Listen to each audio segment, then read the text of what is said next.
Hello, everyone, and you're welcome to the Full Time Sports Network. And I know what you're thinking. You're thinking, why are they talking about FA Cup? It's League Cup night. But bear with us, we have quite the show for you.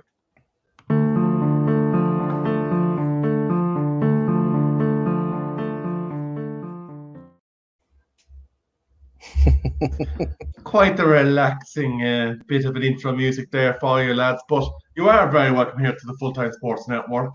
And we are going to be covering the goings on of last weekend's FA Cup fixtures. Now, we are aware there is two games going on in another competition tonight, but they will have to wait for another show. And Colin, we are of course sponsored by Right, because I'm very excited. It finally arrived. It only took 2 attempts to get through customs, but it is here. The energy drink of all energy drinks, and this is called Cola. My precious. Colin, how are you? And through up the sponsors, please, if you don't mind. Yeah, no worries at all, mate. So we'll go through the sponsors first. So we are proudly sponsored by Global Mapping Surveys. Global Mapping Surveys currently assist architects, property developers, and construction companies all over the country. They offer a wide range of services such as setting out, topographical surveys, and 3D laser scanning and monitoring. To anybody that's in the chat, no, that doesn't mean they have a big, massive satellite in the sky that shoots lasers out. It's not that technical. The link is in the description for the website and contact details. So thank you so much to Global Mapping Surveys. And of course, it's already had one plug. Let's plug it again. We are an official partner with Rafe Esports Energy. Now, Rafe is a powdered energy formula which is mixed with water, so it is your water-based energy drink. It is healthier and it's a lot better than the generic cans you can buy in shops. It's clean, zero sugar, antioxidant-rich formulas designed to give you the edge that you need. If you are interested in getting some Rafe for yourself, I know myself and Rebel do have a tub, and we cannot get enough of it at the moment. Scan that QR code, and it'll take you to the website and use FTSN22 for a 10% discount. So thank you very much to Rafe. And not to mention, you do get this nifty shaker for your drinks when you do order their bundles. So, and this cool T-shirt. But now that we've done all the plugging and we've talked about the various topographical surveys and the spying that the FBI are doing with their satellites, let's just briefly touch on something that is not FA Cup related. And I do want to say hello to Princess of Maine and the Sports Capital. You are very welcome here to the Football Lounge. Pull up a seat, grab a beverage, and enjoy the show. Felix, somebody that we've been linked with as Manchester United fans, and we've been looking at the goings on of whether or not we could strike a deal. And of course, our beloved owners said, no, we don't have enough money, we can't do it. He's now signed a deal with Chelsea, and there are a lot of people saying that this is Morata 2.0 that's heading to them. Is this a bit of sour grapes, Colin, from Arsenal United fans, or is it just a case that Chelsea are that much in the crud that they don't feel that he's going to be enough to drag them out of it? You see, I mean, this is going to come across as if I'm sour, but I've never really been a big, massive fan of Felix in the Premier League. I think he's too fragile and brittle. You know, the Premier League is a very physical league, and I thought he would struggle in the Premier League anyway. I mean, the fee. Go on, sorry. I was just going to say the silver one there is agreeing with you. Yeah, well, I mean, I spoke to Tony about it as well, you know, in regards to it before. But yeah, I'm happy that he's going to Chelsea. No, but does it really bother me? Again, no. It would have been nice for him to come to United because you know he could play multiple positions.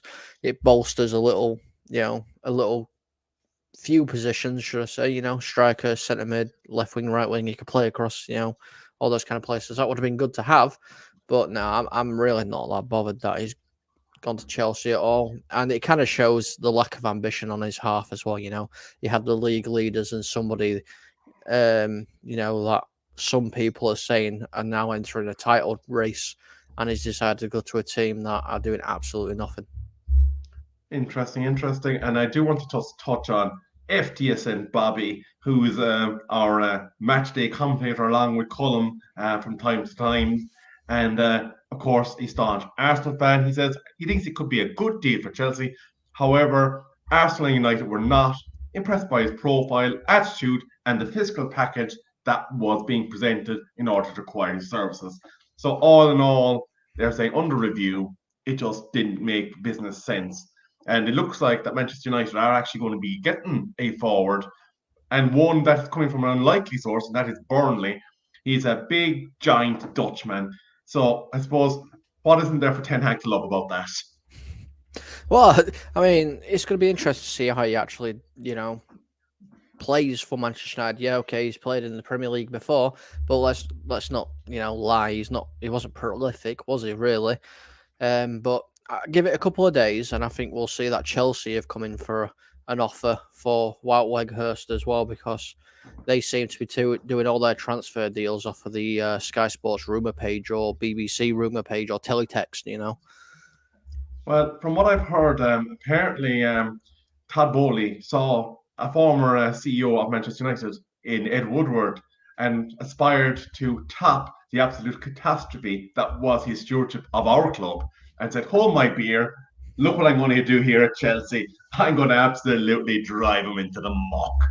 So at the moment, it looks like Todd is absolutely winning in that quest. And I never thought I'd see the day when I'd be kind of saying, "Oh shit, it was somebody worse than Woodward." I didn't think that'd be possible. It shouldn't be. It shouldn't be. But look, it's staring us in the face. But Colm, I suppose, given the fact that we do need to watch another game in the not too distant future, let's press on to the main business, that is FA Cup. And I suppose a fixture that kind of jumps out at me was, of course, that fated Liverpool versus Wolverhampton game. And in all essence, I think even the most dogged of Liverpool fans would say that they actually lost that game.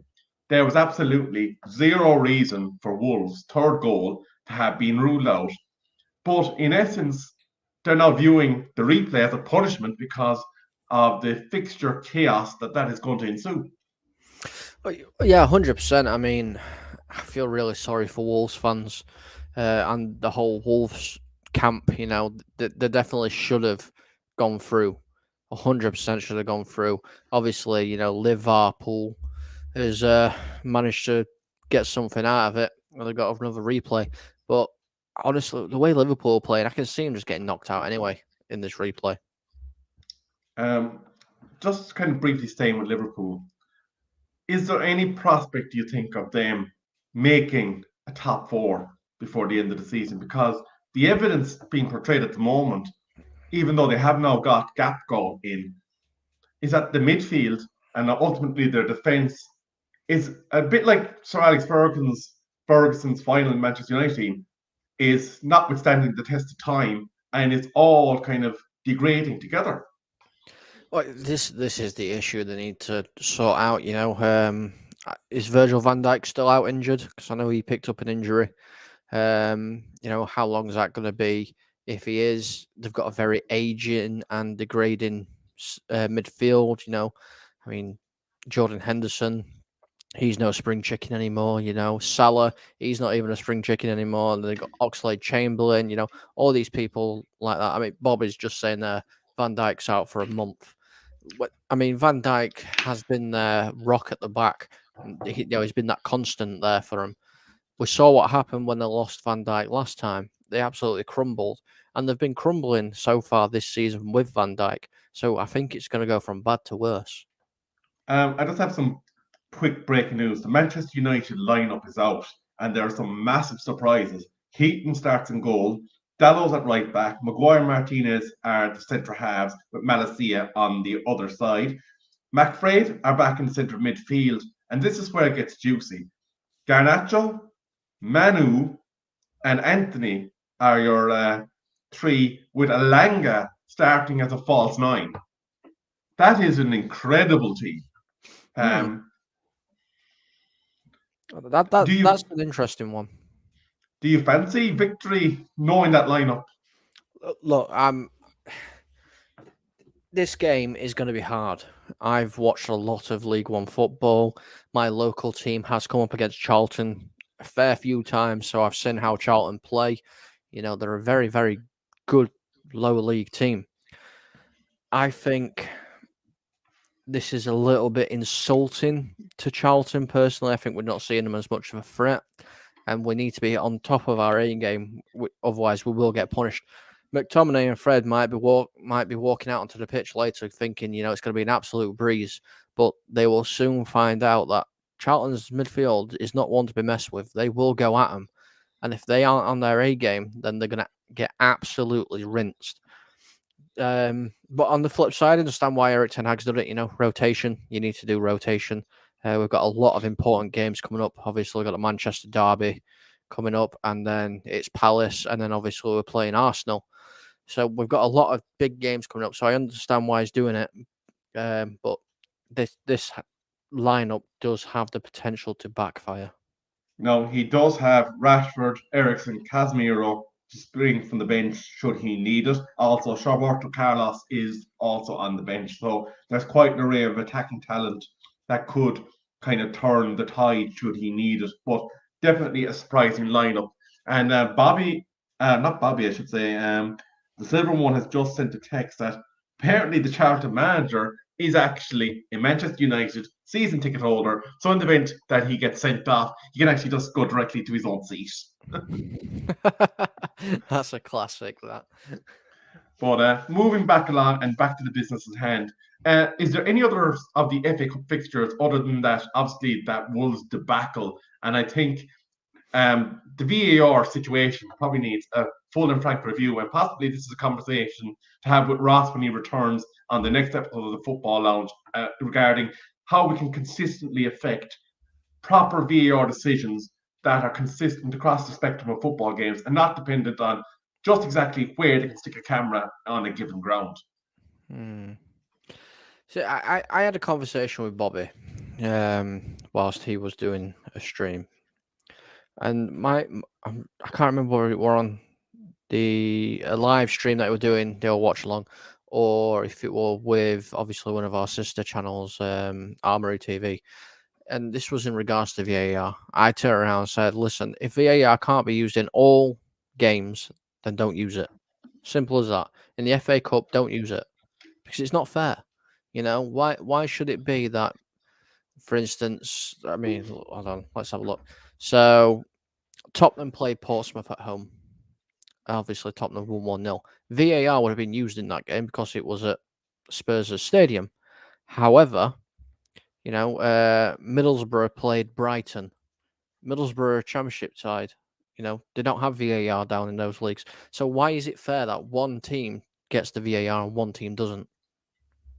That is a very good point. And as you said, if it's going to be utilized in a competition, then it has to be available in any ground where it's feasible that a game could be drawn. And as you said, it's not unusual for the likes of Manchester United, Newcastle, whoever, to be sent down to League One, League Two, Championship side.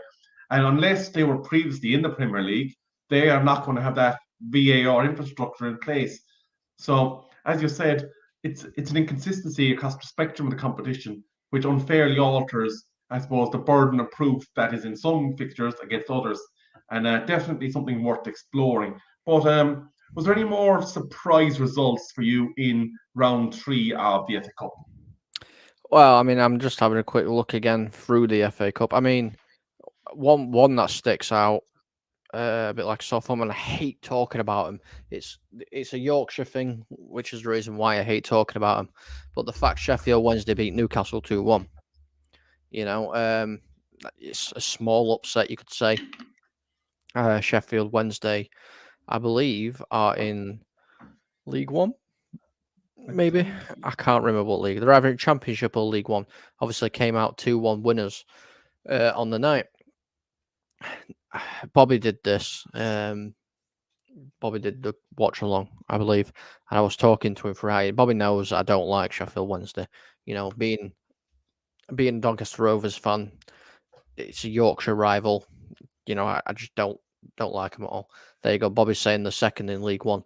But they've gone against a team that's third in the Premiership, and they made it look very, very easy against Newcastle for quite a period of the game. I was watching as well. It looked very easy for them, and I don't. I mean, is this a precursor to come? Is this what's going to start happening to Newcastle? Because if they can't beat Sheffield Wednesday, who was second in League One, how are they going to beat the big boys in the Premier League? Well, what I heard is that apparently Eddie Howe and his charges were very relaxed about the fixture. They weren't overly bothered by the threat, and in essence, disrespected Sheffield Wednesday by not giving it 110% because in view of the fact that they have other more pressing fixtures like this FA Cup or this League Cup quarter final tonight, and they just scrubbed the fixture, which I suppose also leads to the question of is there just too many competitions in England? Because most other major football associations have one domestic cup. We have two. And it does again lead to that debate of whether or not certain teams should or shouldn't be in the League Cup situation. Like we do have the Johnson's Paint Trophy also in the lower division, so that's even more confusion into the mix. Yeah, there's a lot and a lot of cups in the English game. Like you said, we've got obviously the leagues, the FA, the Carabao. Then obviously, if you're up there, you've got Champions League, Europa League, Conference League, and then like you said again, Johnson's Paint Trophy, or is it Johnson's Paint Trophy, or is it the Papa John's Trophy, or whatever it is nowadays? Yeah. They've changed the name of it that many times. I think it used to be called the LDV Vans at one point, as well. But then obviously you go further down, and there's the lower version of the FA Cup as well. There's like a smaller version that the conference teams Yes. play in. So I mean that's what 8, 9 different tournaments. Obviously, not everybody's in all of them, but still, that's like 9 tournaments. That's a lot of football for people to play. Absolutely, and I think obviously the one of the proposals is that the European qualified teams will no longer partake in the League Cup, but that does in itself lead to complications because there is a major sponsor, which is another energy drink that we won't mention, that would absolutely be saying, well, we didn't sign up for this. This is not the rate that we're giving because we expect Manchester United, we expect whoever to be in this competition. And now with those missing, it doesn't have the same attraction for us. So that is out. Yeah, I mean that's true. See, I think it'd be really hard to get rid of any of the cups, especially like your Carabao or your FA anyway, because a lot of the lower division teams require those trophies to keep going. For instance, Wrexham, if they get a home tie against a Man City or a United or something, the revenue they're going to be receiving is season changing. It's going to keep them going. They haven't got to rely on anything because, let's face it, I know for a fact that if Doncaster Rovers were still in the FA Cup and we got a game against Manchester United at home, it'd be packed. It's a 14,000 seater stadium. It'd be packed. Of course it will, because everybody wants to go see Manchester United. However, in normal league games every weekend, their average crowd's about 2,500, 3,000. So it helps the clubs carry on going. Yes, indeed. Yes, indeed. And I suppose that was a point that was actually raised by Mr. Excuse Book, Jurgen Klopp. He said there has to be a better way than making us do a replay. Now, that being said, I think even though he won't admit it, they should be out. They didn't perform, and that is the reason why they found themselves in the situation that they are now. But I suppose without dwelling completely on the past, there's one thing I want to bring up with you before we look at the round four fixtures and before there's a topic you want to introduce as well. And that is how absolutely balmy is it that a next round draw takes place before the remaining games are completely and utterly finished? Because as was said on some of the live coverage over the weekend, if you're looking at fixture planning and you realize all of a sudden, oh, hang on a second, what do you mean we have to go play Manchester City? Not interested in that, lads. We have a game against ABC Limited in Europe the day or the couple of days after. We're playing Arsenal in the league the couple of days before that. Let's just get out of this cup and fold it in. Like, it does give a bit of I suppose, an unfair ability to review your fixtures, doesn't it, on the later teams? It really does. I mean, I was a bit shocked that they did it on the Sunday. As far as I were aware, it was the Monday. It's always been after the game. It's just what you do. You watch the match and then they go, right, here's the draw. There you go. And then they do it live after the game. It was interesting what they said because during the Arsenal game on Monday, the turnaround said obviously the winner of this will obviously go through, but it's a bit of a poison chalice because they'll be playing Manchester City. Both teams know this. Would Arsenal, I don't think any team would be like, well, I don't really want to, go through to the next round. That's not what the FA Cup is about. Everybody wants to be in the FA Cup. But, I think it does kind of put a little bit of doubt in people's minds a little bit, who wants to actually go and play against Manchester City? Not a lot of people with the way that they are playing at the moment. They're scoring goals for fun. Well, I suppose we have little choice in the matter because we're playing them on Saturday at 12:30. Well, yeah, we are, but I'm hoping it's going to be a very one-sided game for the Red of Manchester. Absolutely. Now, Colin, before we go into the next round fixtures, do you want to bring up what you have to put on the table? Yes, it's a little segment I decided to throw in. I might start doing this a little bit. I have took it from somebody, but it's slightly different. So as you can see, there's four players in the background and one player at the front, which is obviously Haaland. But out of these 5 players, can you name the FA Cup top goal scorer at the moment? FA Cup top goal scorer at the moment. It's not Haaland. And obviously, people in the chat do get your guesses. It's not Kane. Are you talking about this season or are you talking about overall? Now this season. Rashi's just played in one game, so it's not Rashi. You've got me stumped. Go on, put me out of my misery, Colin. Well, the current top goal scorer of the FA Cup is Wrexham's Paul Mullin with 6 goals. 6 goals. That's the guy at the back there in So the red shirt. I'm presuming he's been playing since round 1. Yeah, they are a conference division team. Bobby got it right, he said Paul.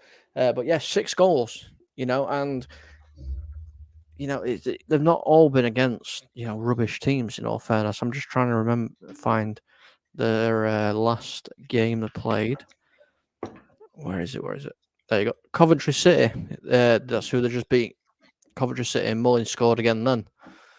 So I think Mullins a very interesting prospect.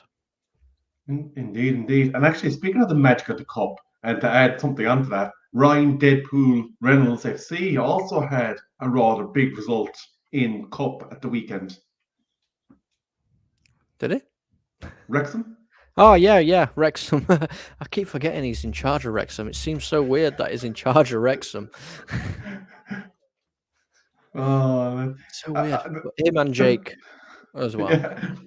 The blank look that was on your face when I was like, has he forgotten? He's forgotten, hasn't he? He's definitely forgotten. I've watched the documentary as well. I've watched Welcome to Wrexham. Oh, no. I think you need a bit more rate in you, Colin. I definitely do. You're right. He dropped 2 leagues to play for Wrexham, is what Bobby has said. Yeah, Mullin is a very, very good player. The amount of times I've cried when I've gone to Rovers games when he's been against us, and he eats defences for breakfast. It's just what he does. Do you know, though, part of me would have loved to have seen us being drawn against them and to play down their turf just for the spectacle of it, because you'd imagine like the media circus around it would have been ginormous globally. Ryan Reynolds faces one of the biggest clubs in England. It would be interesting. Who knows? Who knows? They might get through the next round, and then we might draw them. Yes, indeed. Yes, indeed. So I think we have both sides of the fixture list here as well, don't we, Colin? Yes, we do. So this is your first lot. So obviously Preston North End. I'm going to take the reins. I'm going to read obviously the next round, and I want to get your thoughts on who's winning each game. Okay. So the first one is Preston North End versus Tottenham Hotspur. Tottenham or Battlers, Preston. Bobby will love you for that. Southampton versus Blackpool. Back in the day, I'd said Blackpool, but I think Southampton has something that they need to keep fighting for. Interesting. Wrexham versus Sheffield United. Just because I want to draw them, I'm hoping Wrexham will do it, but I think Sheffield United might have just too much for them. The journey probably will stop here.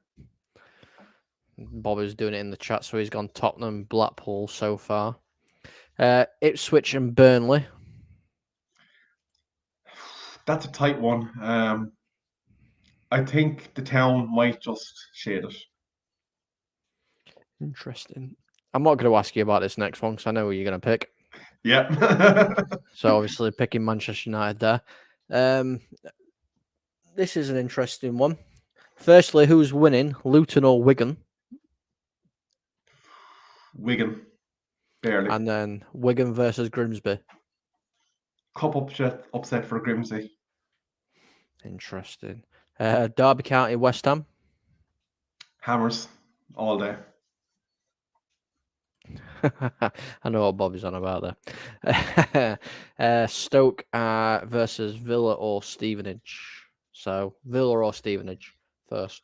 Well, Villa for me. And then Stoke Villa. Villa again. You're welcome, Ross. Yeah, 2 Villas there.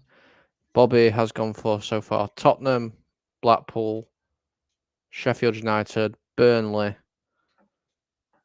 He's going to be nice and say United, Luton, Derby, Stevenage, and Stoke. Okay. So Forest Green Rovers or Birmingham City. I'm going to go for Blackburn to come through the winners of Forest Green Birmingham, which I think would be Birmingham. Walsall versus Leicester. Leicester aren't exactly going well. However, you would expect that they should win it, but I'm going to be brave and say cup upset, Warsaw. Sheffield or Fleetwood. Sheffield Wednesday. I'm going with Fleetwood Town on that one. Manchester City or Arsenal. Okay, this is a difficult one. Obviously, this is a game between the top two in the Premier League as it stands. Arsenal are currently fighting on all fronts, and I'm going to have to agree with Bobby. I think Arsenal will duck out, and it'll be City to continue. I'll have less of that, Bobby. Thank you very much. Yeah, Bobby's gone for Man City as well. I don't even know who it is that's gone through because it says or. So Bristol or Swansea versus Chesterfield or West Brom. I think I'm going to have to abstain because I can't the Scooby-Doo's who's gone through here. No, I can't remember who's gone through either, to be honest with you, unless the replays. That's why it's ours. There will be replays, actually. Yeah. Or postponements. Let's just say, for the sake of argument, it'll be Swansea, West Brom. I think Swansea in that case. Interesting. Brighton and Hove Albion versus the winner of Liverpool, as in Liverpool, or Wolverhampton Wanderers. Brighton to beat Wolves. Interesting. So Wolves are beating Liverpool. Yeah, it's in Wolves' ground, isn't it? If I remember correctly. I do believe so. Yeah, I do believe it is. Fulham, Sunderland. As much as I used to love Sunderland when Roy was managing them, Fulham are going to have too much. And the final one is Boreham Wood or Accrington Stanley versus Cardiff or Leeds. Leeds are coming through that. I'm going with Boreham Wood. Go on the Wood. Go on the Wood. And that's your roundup for the next round of football fixtures in the FA Cup. There we are. And of course, as we kind of come to the end of the show, we will just mention our wonderful sponsor, GMS, topographical surveys, etc., etc. If you do have any need of that kind of services, please do go to GMS's webpage. It will be linked in the description. Thank you very much, Global Mapping Surveys. And of course, we will mention one more time our partnership with Great Energy, the absolutely succulent, wonderful energy drink that is fueling the presenters here on FTSN, myself and Colin. Please do put in FTSA22 for a 10% discount should you decide to order Great Energy, your esports official energy drink. But Colin, finally, I'm going to put you on the spot. Manchester United today, what's going to be the final score? Again, with the team that's been put out, we can't underestimate them. I'm going to go with 2-1. 2-1 United. 2-1 United. And of course, I will also be back in Manchester United, but I think we might have to spring that bench in order to get us over the line. 2-0 in the end, but it's going to be neck and neck up to about 60 minutes. Mystic Rebel. Well, we did prophesize the potential linking of Harry Maguire to Villa, so why not continue? Well, after we've come off stream, send me some numbers for lottery. Yeah, 7, 15, 24, 25, 32, 11. You heard it here first, guys. But as we will say, it is time to end the stream. As always, thank you very much to Colin, and hopefully we will have our wonderful South African giving us the Villa perspective next week. But from us for tonight, all the best, and we will see you next time.